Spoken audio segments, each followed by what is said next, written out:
அதனால இந்த குழுவை பொறுத்த வரைக்கும் நீங்க சமவெளியில் மிளகு சாகுபடி குழுவுக்கு போறதுக்கு விருப்பம் இருக்கிறவங்க எல்லாம் சொல்லுங்க. இல்ல இதுல மரபு வேளாண் குடும்பத்துல வந்து சேர்ந்துக்கிறோம் அப்படின்னு சொல்றவங்க அவங்களோட விருப்பத்தை தெரிவிங்க. அதுலயும் இருக்கலாம் இதுலயும் இருக்கலாம், உங்களுடைய விருப்பம். அதனால வந்து நீங்க அதை மட்டும் எங்களுக்கு சொல்லுங்க. ஒரு 3-4 days நாங்க வெயிட் பண்றோம். அதுக்கப்புறம் இந்த குழு வந்து நம்ம வந்து டிஸ்போஸ் பண்ணிடலாம். அடுத்த மீட்டிங் மறுபடியும் வரவங்க எல்லாம் இதே மாதிரி ஒரு குழு மறுபடியும் கிரியேட் பண்ணிடுவோம்.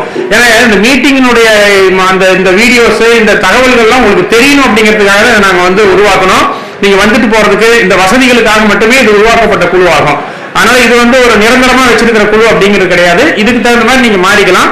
அடுத்த மீட்டிங் எங்க மரபு வேளாண் குடும்பம் நிறுத்தும் பொழுது அதுல வந்து எத்தனை பேர் வராங்களோ அந்த மறுபடியும் ஒரு குழு வந்து கிரியேட் பண்ணிடுவோம். அந்த மீட்டிங் எதை பேஸ் பண்ணி பண்றோமோ அது மாதிரி பண்ணிக்குவோம். இப்ப நம்ம இல்ல அது பண்ணிடலாம். இது நம்ம வந்து பில்லிங் கொடுக்கணும். இப்போ யூடியூப் சேனல் இருக்கு, நம்ம எல்லாத்தையும் சேர்த்திடக்கூடாது. நீங்க ஒரு பில்லிங் கொடுத்தீங்கன்னா தான் அதுல ஒரு உங்களுக்கு ஒரு இன்ட்ரெஸ்ட் இருக்கு, நீங்க ஒரு கேள்வி கேட்க முடியும். இப்போ என்னன்னா ஒரு குரூப்ல 800 பேர் சேர்த்திருக்காங்க, எதுக்கு அவ்வளவு பேர் இருக்காங்கன்னே தெரியல. ஆனா யாரோ ஒருத்தர் எதையோ ஒன்று போட்டுருக்காங்க, காலையில குட் மார்னிங் போடுறாங்க. இந்த மாதிரி விஷயங்கள்லாம் நிறைய நடக்குது. இதுல வந்து தேவையில்லாது. இந்த சமவெளி மிளகு சாகுபடியில வந்து ஒன்லி மிளகு சம்பந்தமான செய்திகள் தான் போடுவோம். நீங்களும் அது சம்பந்தமா தான் கேட்கணும். மற்றது எது போட்டாலும் குழுவில இருந்து நீக்கிடுவோம். ஒண்ணு. ரெண்டாவது வந்து இதுல வந்து நம்ம யூடியூப் சேனல் ஒண்ணு ஒரு 24 இது இருக்கு, இது இருக்குங்க, வீடியோஸ் இருக்கு. நீங்க வீடியோஸ் நிறைய பாத்துக்கலாம். இப்ப நீங்க ஏறத்தாழ பேசுனதுல பாதி விஷயம் அந்த யூடியூப் இருக்கு, நீங்க அந்த யூடியூப் பாத்துக்கலாம். இப்ப நீங்க ஜாயின் பண்ணும்போது நீங்க அதை ஆட்டோமேட்டிக்கா உங்களுக்கு இன்ஃபார்ம் பண்ணுவோம், நீங்க பாத்துக்கலாம். இன்னைக்கு எடுத்தவனுடைய சாராம்சமும் யூடியூபுக்கு வந்துடும். ஸோ நீங்க தெளிவா எல்லாம் தெரிஞ்சுக்கலாம். அவ்வளவுதான். நாங்க கொடுங்க. கண்டிப்பா எல்லாருக்கும் சந்தேகம் இருக்கு. எல்லாரும் வந்து ஒரே டைம்ல எல்லாமே செஞ்சு முடியாது. டைம்காக கொஞ்சம் வந்து ரொம்ப வேகமாகவும் நான் சொல்லிட்டேன். அதனால முடிஞ்ச வரைக்கும் வந்து ஏதாவது கேள்வி சந்தேகம் இருந்ததுன்னா கால் பண்ணீங்கன்னா நான் எடுக்கிறது வந்து சிரமம். 25-30 லாஸ்ட் ஒரு வீக் வந்து நான் கூட முடியல. ஆக்சுவலா 11 மணி வரைக்கும் கால் வந்துட்டே இருந்துச்சு. வாய்ஸ் நோட் அனுப்புங்க, குரூப்ல ஷேர் பண்ணுங்க. நிறைய இருக்காங்க, இன்னும் நிறைய பேர் இருக்காங்க. இன்னொரு அலைக்கலான ஒரு சார் இருக்காரு, அப்புறம் இன்னும் நிறைய சார் இருக்காங்க, நிறைய நிறைய பேர் இருக்காங்க. வந்து இப்போ நீங்க எல்லாருமே எல்லாம் தெரிஞ்சுக்கிட்டு நம்ம விவசாயத்தை பண்ண முடியாது. மிளகுல வந்து எனக்கு சோழம் 4 ஏக்கரா இருக்குது, எனக்கு வந்து மார்க் பண்ணி கொடுத்து என்னென்ன செடி வைக்கலாம் எல்லாங்கிறது வந்து இந்த கேள்விகள் எல்லாமே நம்ம செய்ய முடியாது. முடியாதுன்னு சொல்றீங்க. நீங்க வேணும்னாக்க கன்சல்டன்ட் இருக்காங்க, அவங்க வந்து 5,000 சார்ஜ் பண்ணுவாங்க. ஒரு 1 ஏக்கரா சரி 5 ஏக்கரா சரி வந்து உங்களுக்கு வந்து டோட்டலா வந்து ஒரு ப்ராஜெக்ட் கொடுத்துருவாங்க. நீங்க அதை பயன்படுத்திக்கலாம். என்ன செடி வாங்குறது, எங்க வாங்குறது, என்ன விளைவிக்கிறது, எது தரம் பண்ணிருக்கோம், என்னென்ன இது பண்றது எல்லாத்துக்குமே வந்து டோட்டலாவே வந்து நீங்க கேள்வி கேட்டுக்கிட்டு நீங்க தெரிஞ்சுக்கிட்டு போய் நீங்க ஒரு தப்பு கூட பண்ணலாம். இது வந்து நீங்க உங்களுக்கு வந்து பண்ணிடுவாங்க. மறுபடியும் அதை ஃபாலோ பண்றதுக்கு உங்களுக்கு நீங்க வந்து இடத்துக்கு வந்து பார்த்து எல்லாமே காலையிலிருந்து சாயந்தரம் எல்லாம் பார்த்து கொடுத்துருவாங்க. மறுபடியும் நீங்க சரி நீங்க ஒரு ஆள் வரணும்னாக்கா எப்படின்னாங்க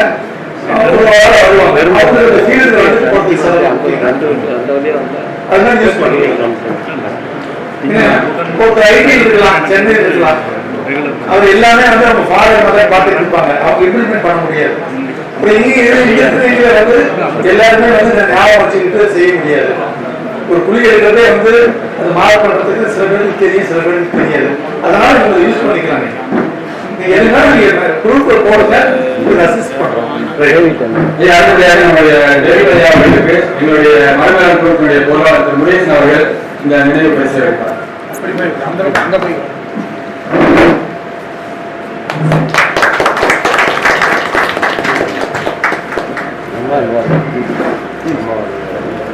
சரி, இப்ப நம்ம பண்ணை பாடங்களுக்கு போறாங்க. இந்த நிகழ்ச்சி தொடர் இதே நிறைவேறுகிறது. நம்ம அடுத்து பண்ணை பாடங்களுக்கு போயிட்டு மேற்கொண்டு யாரும் சந்தேகம் இருந்தால் எல்லாமே குழுல போடுங்க. எல்லாரும் போறீங்க. 2 பாயிண்ட் விகாஸ் சொன்னாரு. நிழல அதிகமான நிழலை கொடுத்துட்டீங்களாவே, நிழல் விழுந்துட்டாவே களை கட்டுப்படுத்தும். அதையும் தாண்டி வரக்கூடிய நிழல்ல மட்டுமே வரக்கூடிய ஒரு சில களைகள் இருக்கும். அதை கைகளையே எடுத்துடும் போது உங்களுக்கு வந்து அந்த களை தொல்லை இருக்காது. சரிங்க, நரிப்பயிர் மாதிரி இதெல்லாம் போடலாமா? போட்டு நைட்ரஜன் ஃபிக்சேஷன் பண்ணலாமா? அதற்கான சூரிய ஒளி இங்க கிடைக்காது, அதனால வந்தாலுமே அப்படி ஈக்குவா நின்று போயிடும். நரிப்பயிர் வளராதீங்க. ஓகே. அதாவது நிழல் அந்த சன்லைட் இன்டென்சிட்டி வந்து ஸ்கேண்டல்னு சொல்லி அளப்போம். ஒரு பேரன் லேண்ட்ல, ஒரு எம்டி லேண்ட்ல நீங்க போய் பாத்தீங்கன்னா நல்ல கோடை காலத்துல 3000, 4000, 5000 அந்த அளவுக்கு வேண்டிய ஸ்கேண்டல்ஸ் இருக்கும். அப்படியே படிப்படியே சில வகை பயிர்கள் அதை குறைஞ்ச ஒரு 1500, 500, 800 இந்த மாதிரி குறைஞ்சே வந்துட்டு இருக்கும். எந்த சன்லைட்ல எதை வந்து அதை அடாப்ட் பண்ணிக்க முடியுமோ அது மட்டும் தான் அங்க வாழும். ஸோ நீங்க வந்து சமவெளியில, அதாவது எம்டி லேண்ட்ல விளையக்கூடிய ஒரு பயிரை கொண்டு வந்து இங்க நிழலுக்குள்ளார போட்டீங்கன்னா ரிசல்ட் இருக்கு. சரி, இப்போ சொன்னீங்க கரிமுண்டா P2, P5, P8 போடலாம்னு சொன்னீங்க. இது வந்து பார்டர்ல எதை போடலாம், உள்ளுக்குள்ள எதை போடலாம்? நீங்க பார்டர்ல வந்து கரிமுண்டா கொடுங்க, உங்களுக்கு ரெண்டுலயும் சக்சஸ் ஆகுதுன்னு சொல்றாங்க இல்லையா? ஓகே. அதாவது ரெண்டுலயுமே சக்சஸ் ஆகுறத வந்து பார்டர்ல கரிமுண்டா சொல்றோம். நீங்க ஓரம் முழுக்க பார்டர் கொடுங்க.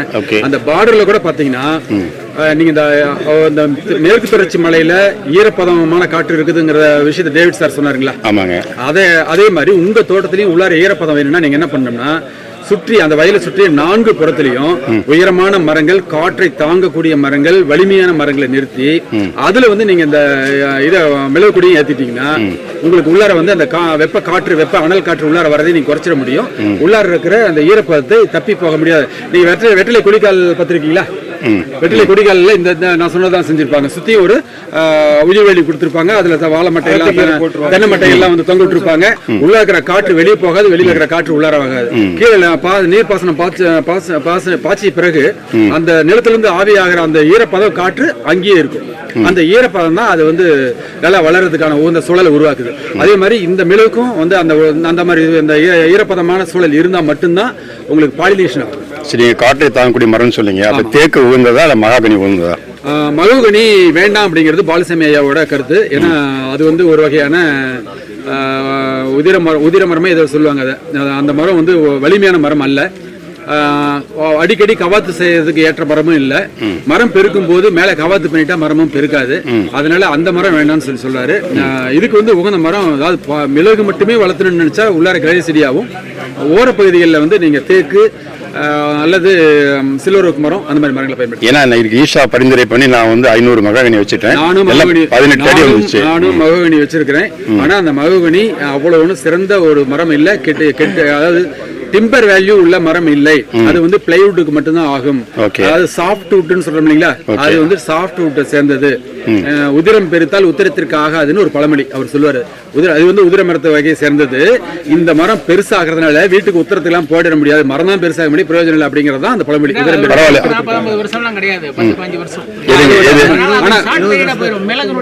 அருமையான பயிர். மகாகனி 25 வருஷம் 30 வருஷம் வச்சுக்கலாமே.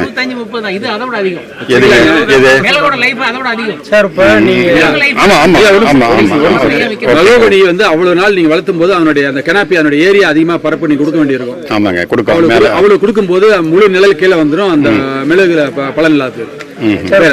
மிளகு போட்டிருக்கிறீங்களா? ஒரு 4-5 ஒரு 10 விவசாயி போட்டிருக்க சொன்னீங்க இல்லையா? நீங்க இதுல இருந்து எங்களுக்கு நாளைக்கு சப்போஸ் நாங்க 1 இயர் 2 இயர்ஸ் கழிச்சு நடவு போடுறோம் அப்படின்னா நீங்க தாய் செடியில இருந்து எங்களுக்கு கண்டிப்பா கொடுக்க முடியுங்களா? கொடுக்க கூடாது. கொடுத்தா அது தவறு. காரணம் 7 ஆண்டுகளுக்கு மேற்பட்ட வயது முதிர்ந்த செடியில தான் எடுக்கணுங்கிறது தான் அவர் தெளிவா சொன்னாரு. அது மட்டும் இல்ல, 7 ஆண்டுகள் அது வந்து பூச்சி நோய் தாக்குதலை தாங்கி வளரக்கூடிய, அது மட்டும் இல்லாத வருடம் பலனை கொடுக்கக்கூடிய செடியான்னு பார்த்து அதை குறிச்சு வச்சு அதற்கு பிறகுதான் அதுல இருந்து விதைப்பெருக்கம் பண்ணுமே ஒழிய எடுத்த உடனே விதைப்பெருக்கம் பண்றது தவறு. அப்ப நாங்க வெளியில இருந்தா வாங்கி நீங்க செஞ்சா தவறா போயிடும். நம்ம குழு இருக்கோம். நம்ம குழு மூலமா, அதாவது கலெக்டிவ் பார்கெனிங், கூட்டு பேரத்தின் அடிப்படையில் நாங்க எவ்வளவு எத்தனை சரி எங்களுக்கு வேணும், நீங்க எங்களுக்கு வேலையை குறைச்ச கொடுங்க அப்படின்னு சொன்னா ஒரு 500 செடிக்கு வேணாலும் நீங்க ஒரு வண்டி வச்சுட்டு போகணுமா? இதே ஒரு 10 பேர் சேர்ந்தா ஆளுக்கு 500 விட 5000 செடிக்கு ஒரே வண்டி போதுங்களா? சோ வாடகை குறைச்சிக்கலாமா? இதுதான் கூட்டு. அதாவது ஒரு தங்கம் செய்யாததை சங்கம் செய்யுங்கிறது இதன் அடிப்படையில் தான். நீங்க தனித்தனியா பண்ணீங்களா முயற்சி வந்து அதிகமான முயற்சி வீணாகும். ஆனா நம்ம எல்லாம் சேர்ந்து செய்யும் போது உங்களுக்காக யாரோ ஒருத்தர் பொறுப்பெடுத்துக்க தயாரா இருப்பாங்க. நம்ம செலவுல பகிர்ந்துக்கிறதுக்கு வாய்ப்பு இருக்குது. அப்ப செலவு குறையும், நமக்கு விலை குறையும். நன்றி. நல்லது. வேற சந்தேகங்களா? முடிச்சுக்கலாமா? சரி, பாருங்க. இப்போ வந்து நம்ம வந்து ஒரு 3 ஆண்டுகள் மட்டும்தான் ஆன மிளகு செடி இது. இதுல சரம் உருவாயிருக்கு, காய்கள் உருவாயிருக்கு. பாருங்க சரம் எவ்வளவு லென்த் இருக்கு பாருங்க.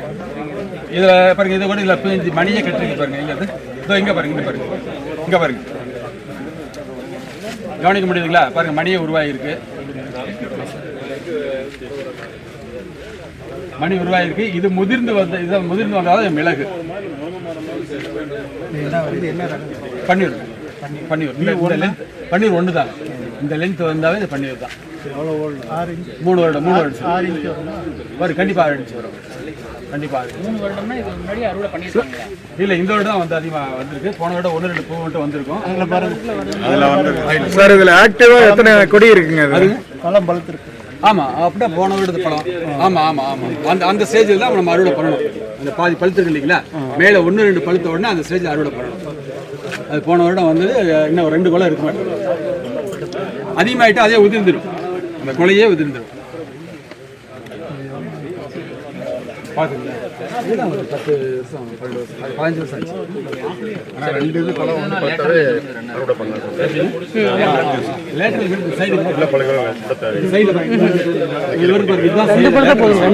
பக்கவாட்டு கொடி.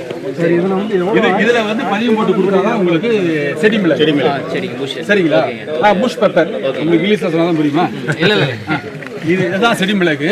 இங்க பாருங்க, கீழே பாருங்க, கீழே கொடி ஓடுதுங்களா?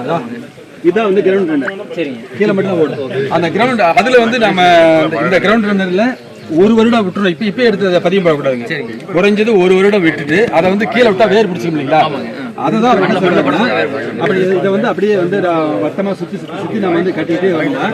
1 வருடம் கழிச்சு இந்த கொடி வந்து முத்தி, இந்த கொடி இந்த மாதிரி முத்தி இலசா இருக்கக்கூடாது. ஆமா, முத்தின பிறகு அதை நம்ம பதியம் போடும்போது அதனுடைய சக்சஸ் ரேட் அதிகமா இருக்கும், ரிசல்ட் நல்லா இருக்கும். இந்த நேர மரத்தை ஏறி இருப்பாருங்க, இதுதான் வந்து செங்குத்தா ஏறக்கூடிய செங்குத்து கொடி. அது பாருங்க, மேலதான் போயிட்டு அதுல இருந்து கிளச்சி வர்றதா இந்த பக்கவாட்டுல கொடி. இந்த பக்கவாட்டு கொடியில தான் நமக்கு வந்து காய் வரும். இல்லைங்க, இதுதான் 7 வருஷம் ஆகணுங்க. ஆன பிறகுதான் இப்போ வந்து அதை கட் பண்ணி தூக்கி எடுத்து கீழே அதை செய்யலாங்க. ஏன்னா எங்களுக்கு தெரியல, எங்களுக்கு இப்பதான் இந்த தொழில்நுட்பமே இப்பதான் தெரியுது. இதுக்கு மேல செஞ்சதான் இல்ல, கீழே இந்த 9 மீட்டர் 9 அடியில போனோம்னா இந்த காயில் சிஸ்டம் செஞ்சு முடிக்கல. அப்படி செய்யல, இங்க இருந்து அப்படியே ஏறினது அப்படியே மேல போயிருக்கு.